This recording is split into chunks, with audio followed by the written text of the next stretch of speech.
Hi guys, it's me. It's Tiffany. You're here for Tiffany TV. My name is Tiffany Price Murray and also go by TiffanyDIRA. I am a transformational life coach and a channel of divine source energy. Today we have my little doggy here with us too. He's so handsome. Let's see. He's there. We are here today to talk about cleaning house. Seems appropriate because it is day 3 of my fasting. I woke up and I felt like $1 million. I do program my bed to be really like healing and resting and rejuvenating. So when I wake up in the morning, I always feel like the best I feel all day because I feel so great with all of the energy that my bed has been programmed to give me while I'm sleeping. I will say last night I dreamt all night long of food and serving people food and giving people healing food, and it was all about food. I don't know what that was about, but it was funny. I was dreaming about food, not that I was hungry, but that I was like sharing food with other people for sustenance and energy. So that was sort of fun. I had a moment of clarity yesterday, which was super exciting because when I'm in this moment of fasting, of course, my channel is super clear and all of the energy that I have moving through my body is sort of like on a level that is uncomparable at any other time. It's really heightened my ability to have visions and to be able to feel the energy moving through my body because I can basically feel it in every single one of my 50 trillion cells in my whole entire body. So I was sitting on the couch and recently my husband, sorry, my hair is like wild. I can't believe how much I look like my mother. So my husband recently hurt his ankle. He got like a 3rd-degree sprain on his ankle, and his ankle went from this to this. It was super intense and really hurting for him. And he, throughout this process over the last 2 weeks, has asked me on 4 different occasions to do some Reiki and energy healing and Theta healing on his ankle, which is funny because you have to know, like, I'm the hippie and he's the one who's like hippy dippy bullshit. He's like, you and your hippy dippy bullshit, I don't really do. But besides all of that, he did ask me to do some healing, and he was like, well, you can heal me. And I say, okay, well, I can't heal you, but I can witness your healing and I can watch divine heal you, and you can heal you. You're the one that heals you. I'm just the one that watches it happen. So I use the type of healing that I learned from Vianna Stibyl. I don't know if I'm saying that right. It's Theta Healing. That book is absolutely incredible. She talks about the process of healing your body through the connection of divine infinite energy, and she goes through a process that's really practical and really easy to follow. I will link that book below, and she has an incredible story where she actually healed herself from quite a horrific ailment, disease, and she healed herself, and then through that process she's been able to heal many, like thousands and thousands of other people. She's quite a remarkable woman. So as I'm sitting there on the couch and I'm putting my hands around my husband, at first I was really distracted by the show that was on the TV, and I was like, I don't know if I'm going to be able to do this. I don't know if I'm going to be able to concentrate enough, because usually I either have my headphones in and I'm listening to classical music, or I listen to tones at a certain frequency, or I listen to white noise, and it just centers me without having me distracted by the things on the outside. And then all of a sudden I was sitting there, and what has been happening to me lately is generally when you go into channel and you call on divine source, as we do always. We always go right to the source and then work sort of backwards from source into any other vibration that you want to have access to. They're all available to you there, but we go straight to source first. And usually when you go to source and then you want to call on another vibration within source, you call on divine first, and then you call on whatever vibration that you want, not outside of that, but within that. So whether you want to call on the imprint of someone, like a person that exists, or a person that's past, or a person in the future, or a future version of yourself, you call on that. If you want to call on like an animal or a plant or a being or something, an entity, then you do that within source. What I have been finding is that since I did the oneness retreat with Dira International this August, September, whenever the vibration of oneness, which is the new vibration that will be known on earth, whenever the vibration of oneness wants to come to me, since that time, it just comes whenever it wants. So you'll notice maybe when I'm doing my channel and all of a sudden I go like this, and it's because that vibration is so strong. My body is not calibrated to receive that vibration without having some sort of reaction in my body. But that's how I know that that vibration is coming and is there. And so I've noticed that that vibration just comes whenever it wants. And it is the vibration that says, okay, now is the time that is appropriate for you to be receiving this vibration. So we're sitting on the couch. All of a sudden, I'm like feeling the vibration of oneness coming through me.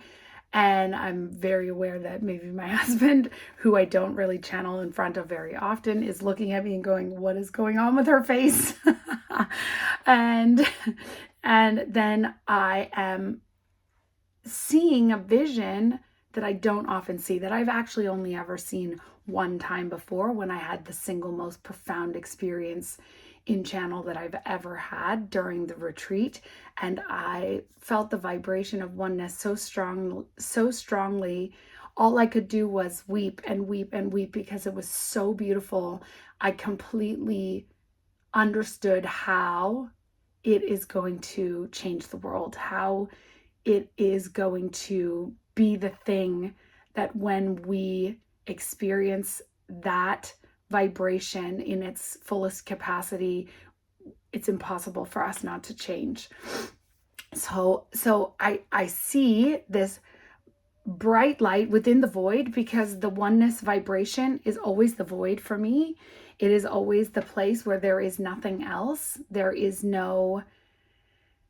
nothing else, but you can feel that everything else is present there, even though it's complete blackness. I don't ever see anything. It's the void. It's like walking into a warehouse in complete pitch black, and knowing that if you turned on the light within this massive, huge warehouse, there would be everything. Like everything you could possibly imagine would be there, but it's that it's there in potentiality in your brain, but it's not there because you can't see it there. It's just, it exists there even though you can't see it. Okay, so that's the void for me. And generally when I go into the void, I'm like falling so quickly. And there's a little tiny, teeny tiny pinprick of light at the other side of the void that I am just like falling and rushing like at millions of miles a minute speed toward this light, even though I know this light isn't getting bigger at that time. So yesterday, as I close my eyes and I'm in the void, I see this prick of light, but this prick of light gets bigger and bigger and brighter and brighter and brighter, and it turns into like a fetus. It's this way. And it's the fetus of the being of oneness. And then that fetus gets brighter and brighter and brighter, and it grows into be the entire world. And it's this bright, like blinding luminescent light. And then it changes always to be this eye, where it's an eye, but it has a point in the middle and it has a circle around it, and it has sort of like things coming out it on both sides. and then that changes colors, and it's sort of all different, and it's like the all-seeing, all-knowing eye looking at you. And then it is like these bright colors of light where then you feel really like almost disoriented because it's so beautiful and it's so like captivating and incredible. You're just like enamored in this vibration of this beautiful, incredible oneness. And it's really hard to explain. But then as I'm still aware that I'm healing, witnessing the healing for my husband's ankle, it's like in that space, there are these lightning bolts that come, lightning bolts, lightning bolts, lightning bolts, and you witness what is going on inside the body and how the bones are being made up and how they have been distorted and they've been changed from their original intention, and you basically just watch them all go back together. And you don't have to do anything except stand there and witness it all happening. It's quite incredible. So I haven't seen him today. I will wait and see how he's actually feeling upstairs. I do know that although I have witnessed that and I know that he is healed because I saw it happen, that in this dimension, in this reality where we are in 3D, it still does take time, but that it is healed across all space and time. Okay, amazing. How does this, cleaning house. That's our topic for today, cleaning house. And you may ask, how does cleaning house relate to fasting? Well, our bodies are also cleaning house when you're fasting, and you're fasting, you're basically letting go of all of the things that are no longer serving you, your body as your house, and then your house as your house. So cleaning is one of those things that gets me. It gets me. I believe there are two people in every relationship and that they're basically opposites. They're the yin and the yang, and they need each other in order to be the balance and be the mirror of what you need in your life. And so in that respect, there is always one person who cares about cleaning more than the other person. And this is a spectrum. So it could be like on this end of the spectrum where neither one of you cares about cleaning, or on this end of the spectrum where both of you care about cleaning, but there is still somebody that cares more than the other person. And sometimes there's a person who really cares about cleaning and the person who really doesn't give a fuck at all. So I would say with my husband and I, due to conditioning of me growing up in a house where I had one person who really cared about cleaning and one person who really didn't care as much about cleaning, that I adopted through nurture, nature, through my environment, the mentality of person who really cares about cleaning. Thank you, Father John Price. And it is one of those things that I have realized over time that happens because I want to be in control of my environment. I want to be in control of the things around me, and my husband doesn't really care about that as much. So I use cleaning as a control mechanism to make me feel better about myself versus cleaning as a form of release and clearing. I'm trying to move into that spot where I can look at cleaning as a form of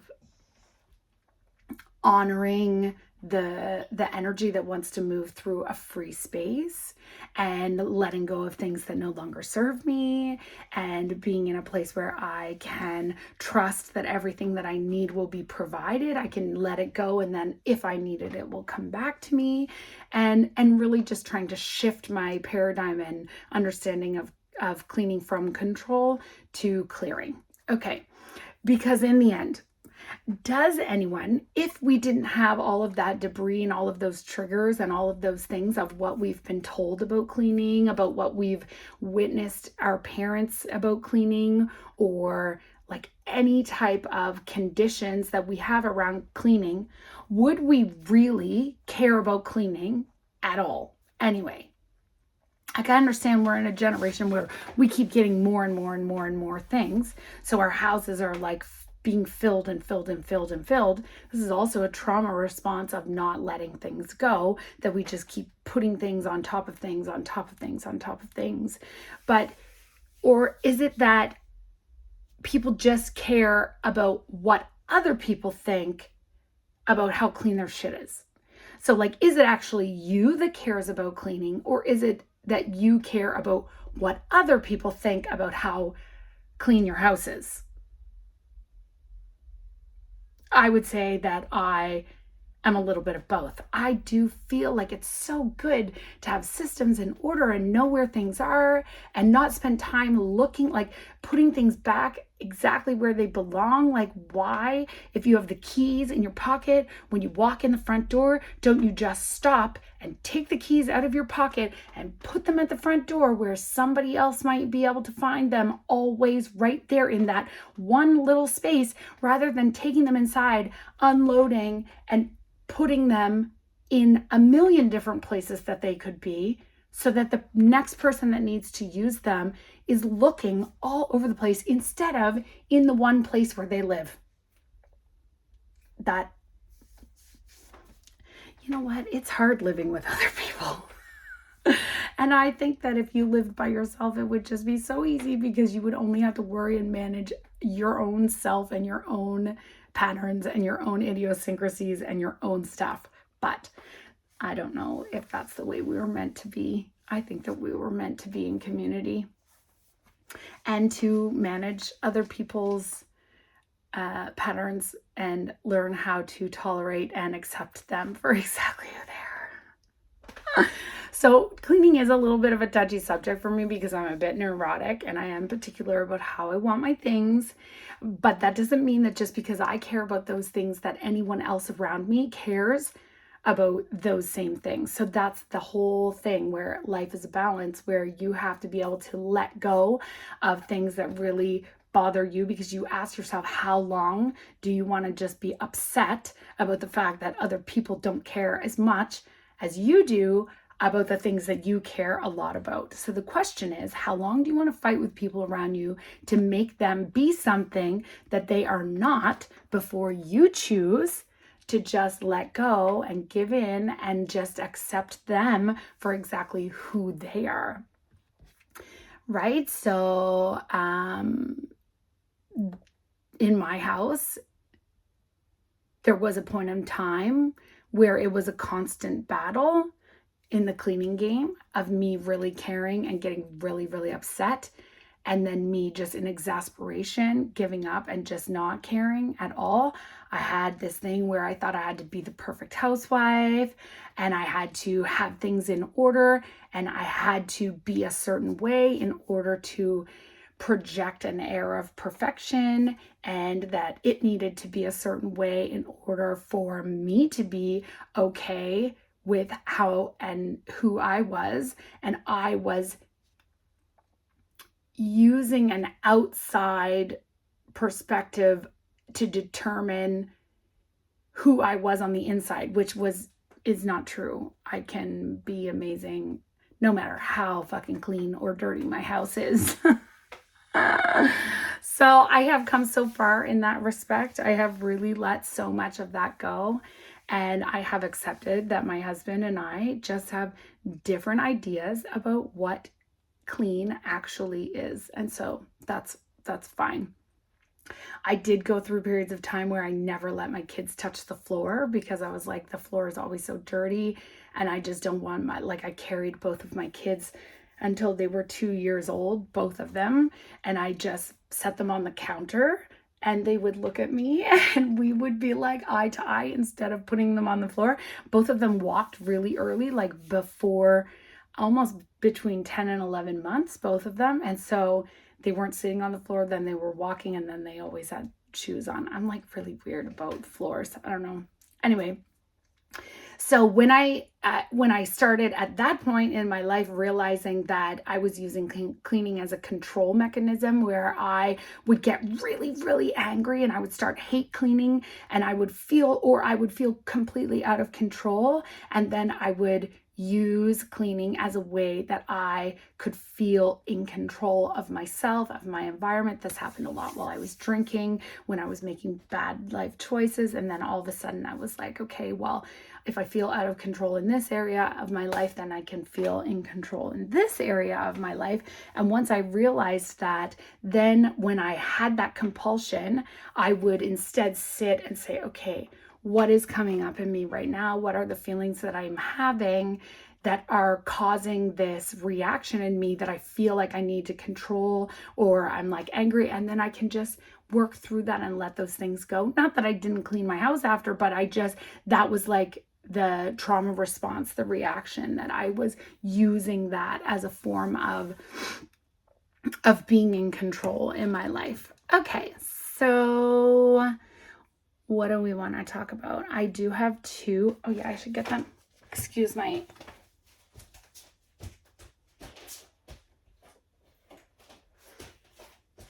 If you are interested at all or care about cleaning at all, these are honestly the two best books I have ever read about cleaning in my entire life that have made it just so much easier. Clutter Busters. My auntie gave me these books, and they're only little and they're super awesome, and they make cleaning as an act because let's face it, it's one of those things like laundry, like cooking, like there are certain things that you have to do no matter what, again and again and again and again and again and again and again. And cleaning is one of those things. So why not make it be joyful and turn on music or listen to a podcast or do something that if you hate this act, or like people do not care about it as much as you do, and you become resentful and frustrated because you're the only one that cares, and this is me, you're the only one that wants to have it done and live in a space that is like clean and clear, then you need to be able to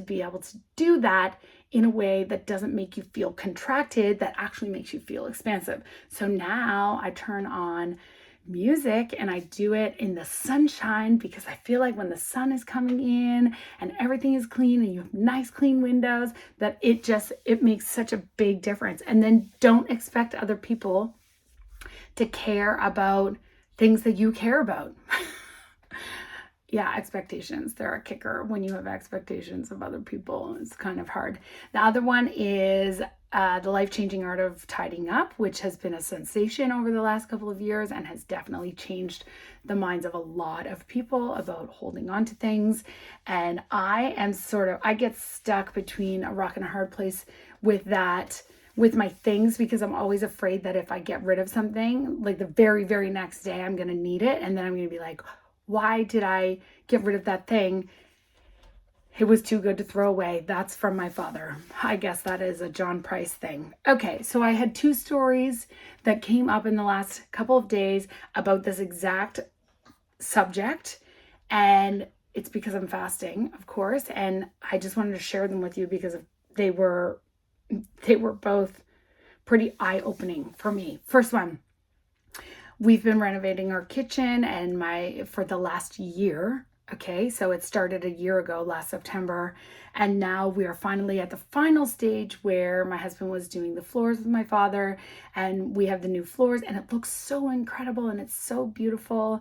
And Adam and I are in the hot tub, and he asks me to do the very last step, which is the touch-up painting, because we painted it a year ago, and now a year later, it's not brand new anymore. It has all kinds of nicks, and the quarter round didn't match up because the floor was lower height than it was before. And so there's all of this, and he's like in the hot tub going, okay, well, the least you can do is the painting, as if he's done everything else, which is completely not true. And I know he was joking because he was making fun of me for not being a finisher.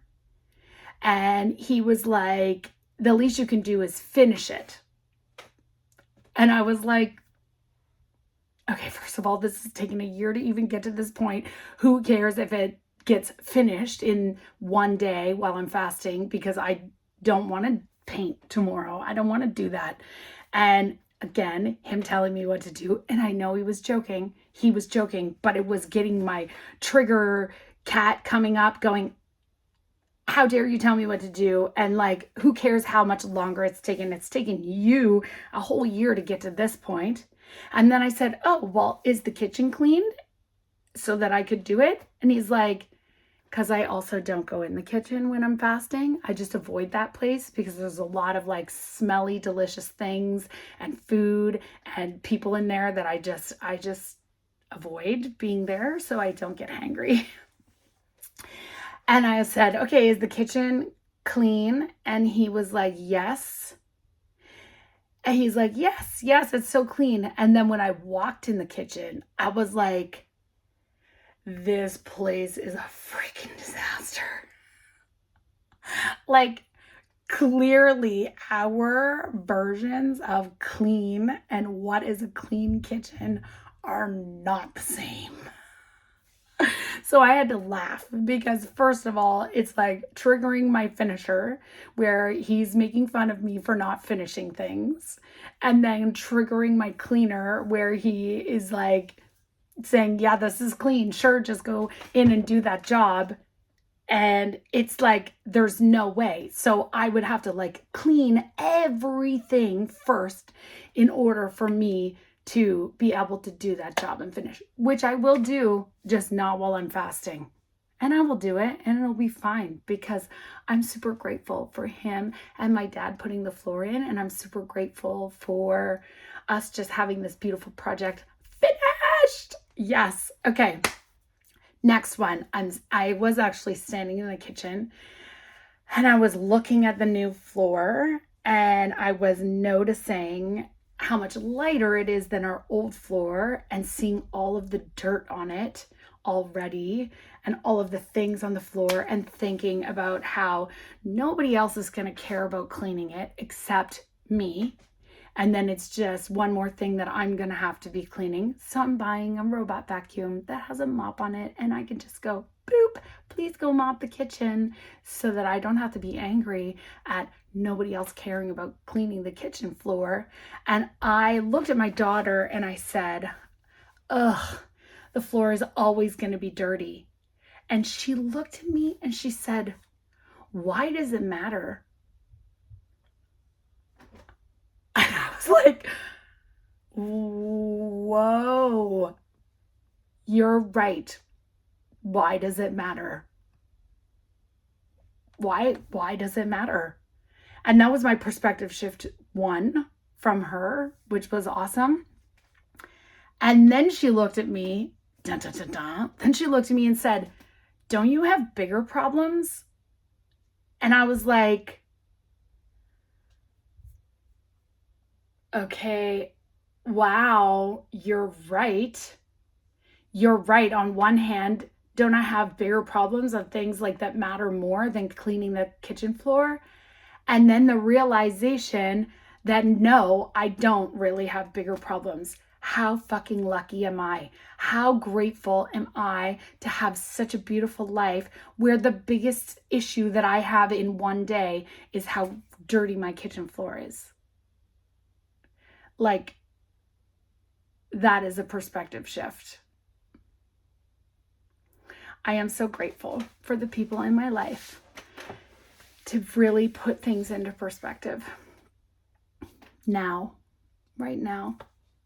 That doesn't mean that I have never had bigger problems. I have had lots and lots of struggles and lots of things that have happened in my life that have been really challenging. But what it means is that I have done so much to get to a place where this is where I am. This is where I am in this one now moment. Free, grateful. Okay, call to action. Let's do a call to action and then we'll do a quick channel. I'm sure we're just going to hold the vibration of oneness because I'm so clear. Okay, call to action. I'm going to ask you to think about cleaning house, cleaning your body, cleaning your house, like what things you are holding on to in your body, in your house that you could maybe let go of. I am also asking you to think about cleaning, what cleaning means to you, whether you're on this end or whether you're on this end, whether you care a lot about cleaning or where you don't care a lot about cleaning, and where you could maybe, if you're on this end and you don't care, how you could be considerate and understanding to the person who does. And if you are on this end, how you can let go or accept or be okay with this person in your life not being that way. How you can meet in the middle, how you can radically accept and love each person for who they are. That's the first call to action. And then the second call to action, I am asking you to think about where you can be grateful in your life for the little things that are not problems, where you can just be grateful for where you are right now. Okay, thank you so much for being here. I appreciate you.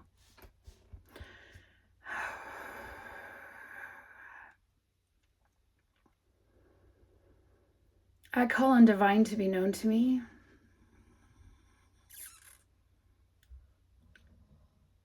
I call on divine to be known to me.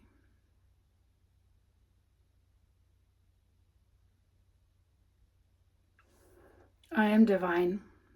We are one.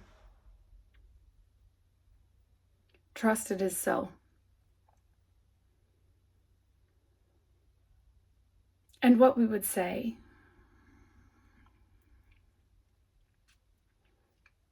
is that being in communion with others is a gift of life.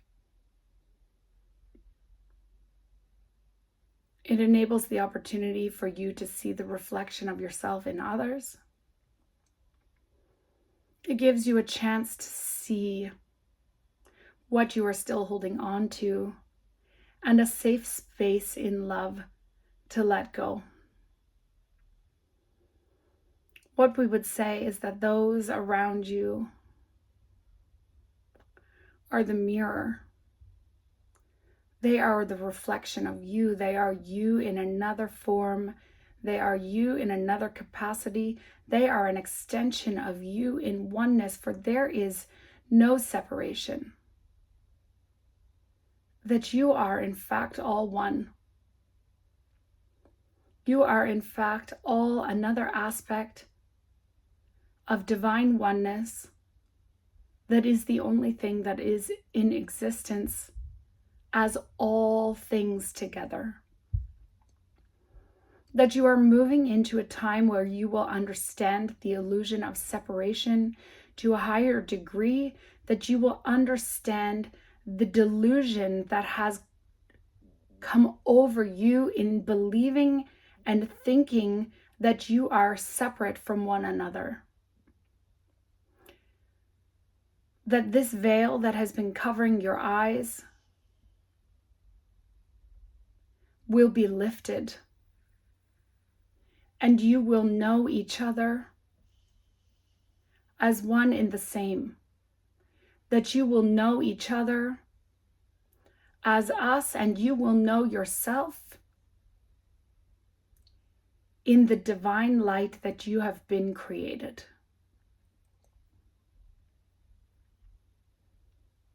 This story of life is an exciting one. This story of life is here for your benefit and for your expansion. And we are grateful for your participation.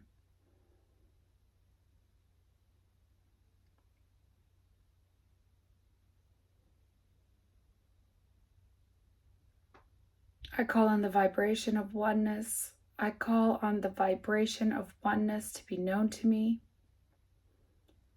I call on the vibration of oneness to be known to me.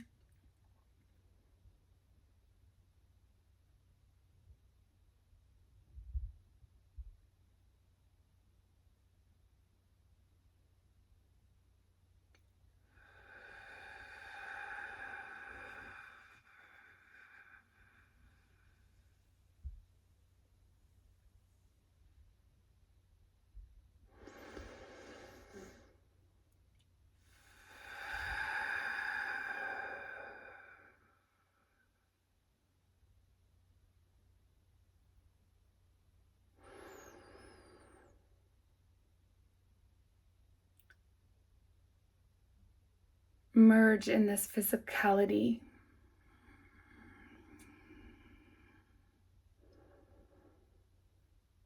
Merge in this physical reality.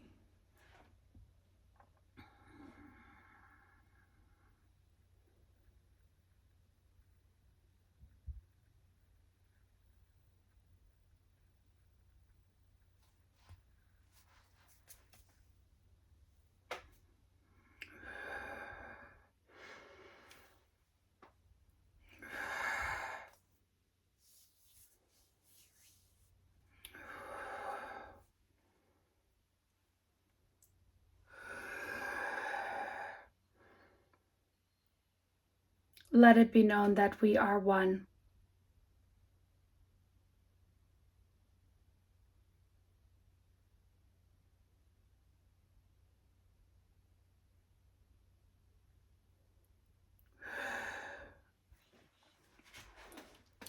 Thank you. Thank you so much. Have a wonderful day. Ciao for now.